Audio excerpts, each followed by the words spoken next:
ഇന്ന് തന്നെ ഡൗൺലോഡ് ചെയ്യൂ. കാണൂ നിങ്ങളുടെ ഫേവറേറ്റ് ഷോസ്. ഞാനും എന്റെ ഭാര്യയും ഒരുമിച്ച് അന്തസ്സായിട്ട് ജീവിക്കും.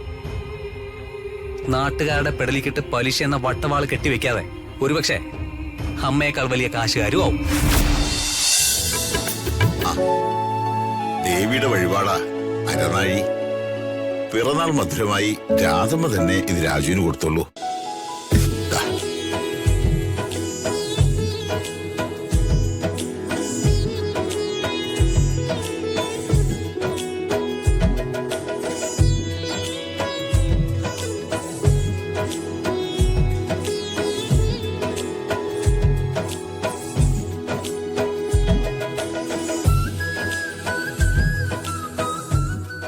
ഇപ്പൊ സന്തോഷായില്ലേ രാജു?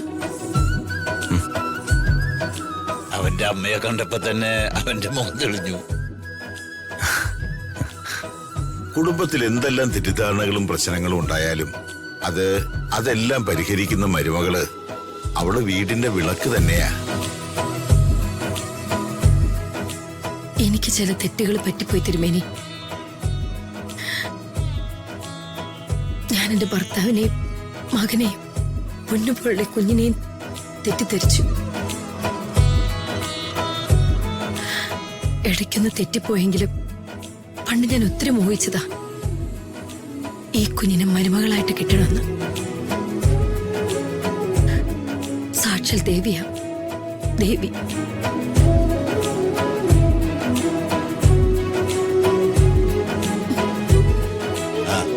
എന്നാ നമുക്ക് ഇറങ്ങാം. ഗണപതി ഹോമത്തിന്റെ പ്രസാദമുണ്ട്, അരനാഴി പായസവും ഉണ്ട്, പിന്നെ പൂജയുടെ കൂട്ടുപായസവും ഉണ്ട്. എല്ലാം വാങ്ങിയിട്ട് വേണം പോകാൻ. ശരി ശരി.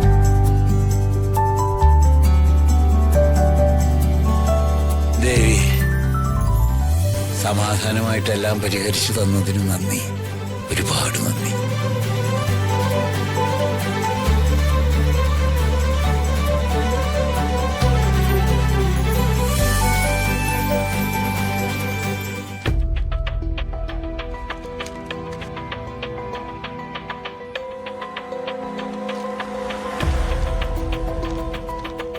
ഹരീഷേ, എന്താ നീ തിരക്കിലാണോ?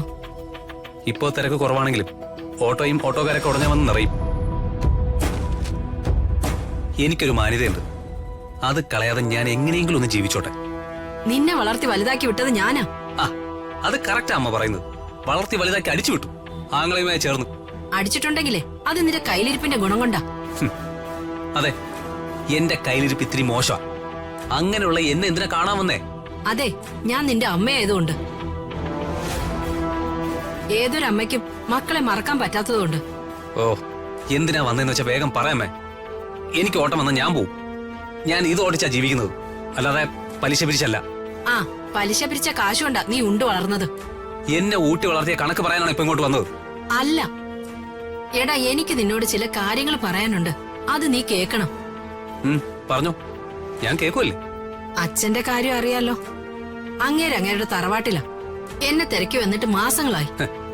അങ്ങേരുടെ ജീവനും കൊണ്ട് പോയി, അല്ലാതെ ഞാനെന്ത് പറയാനാ? മുള്ളും മുനയും വെച്ച് നിന്റെ വർത്താനം കേൾക്കാനല്ല ഞാൻ വന്നത്. എടാ, രമ്യയുടെ അവസ്ഥ വളരെ മോശം. ആ ഭ്രാന്തൊക്കെ മാറിയെങ്കിലും ഇപ്പോഴവള് വല്ലാത്ത വാശിയില്ല. എന്ത് വാശി? അവള് മനസ്സുകൊണ്ട് ഇപ്പോഴും ആ രാജുവിന്റെ പുറകെ. കല്യാണം കഴിക്കുന്നുണ്ടെങ്കിലേ അവനെ മാത്രമേ കല്യാണം കഴിക്കുള്ളൂ എന്നാ. അവന് നിലവിലൊരു ഭാര്യയില്ലേ, ആ മന്ത്രിയുടെ മകൾ ഋതിക.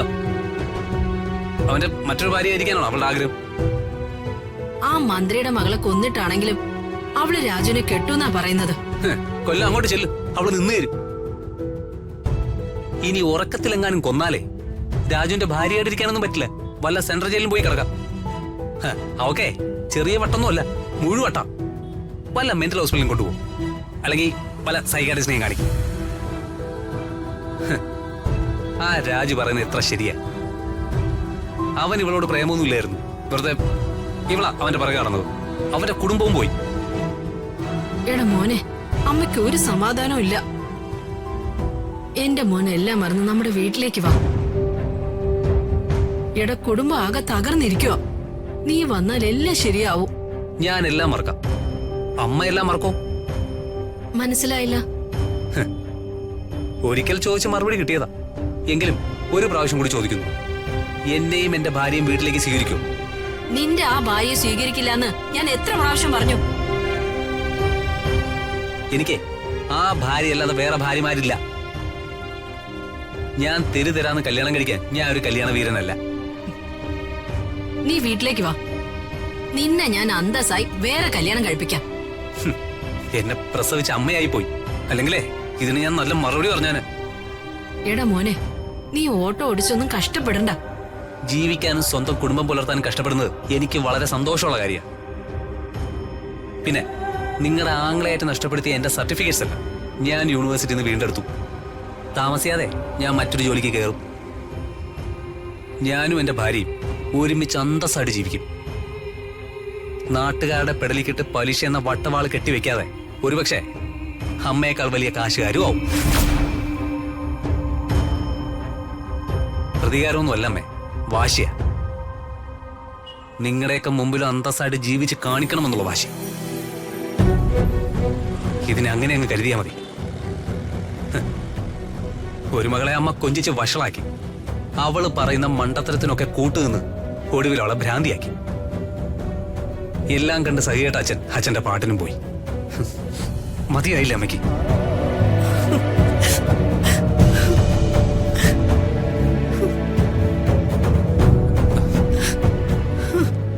ഇതേ പബ്ലിക് പ്ലേസാ, നാട്ടുകാർ കാണും. അമ്മ വണ്ടിയിലോട്ട് കയറ്, ഞാൻ കൊണ്ട് വീട്ടിലാക്കാം. വാ കേറ്.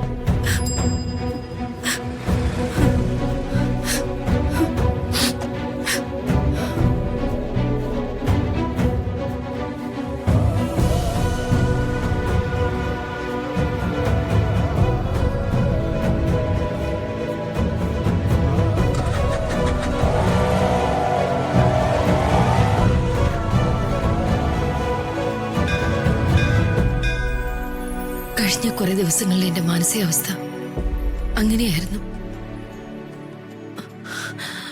അതാ ഞാൻ അങ്ങനെയൊക്കെ സംസാരിച്ചു പോയത്. നിങ്ങൾ എന്നോട് ക്ഷമിക്കണം. ഇപ്പൊ എല്ലാം കഴിഞ്ഞു പോയില്ലേ രാധമേ? ഇനി അതൊക്കെ മറന്നേക്ക്. അതേമേ, മാഡം പറഞ്ഞതാ ശരി. ഞങ്ങൾക്ക് ഞങ്ങളുടെ രാധമയെ തിരിച്ചു കിട്ടിയില്ലേ? അതിലിപ്പുറം സന്തോഷം എന്താ ഞങ്ങൾക്ക് കിട്ടണ്ടേ? എന്നാലും ചിലതൊക്കെ ഓർക്കുമ്പോ ഏയ് അമ്മേ മതി. അമ്മ അങ്ങനെയൊക്കെ സംസാരിച്ചപ്പോ ഞാനും അമ്മയെ കുറ്റം പറഞ്ഞിട്ടുണ്ട്. അതിന് എനിക്കും മാപ്പ് തരണം. പക്ഷേ സത്യം സത്യമായിട്ട് പറയണമല്ലോ. മാഡം മാത്രം അമ്മയെ ഒരു കുറ്റവും പറഞ്ഞില്ല. മറ്റുള്ളവരെ കുറ്റം പറയാൻ അനുവദിച്ചിട്ടുമില്ല.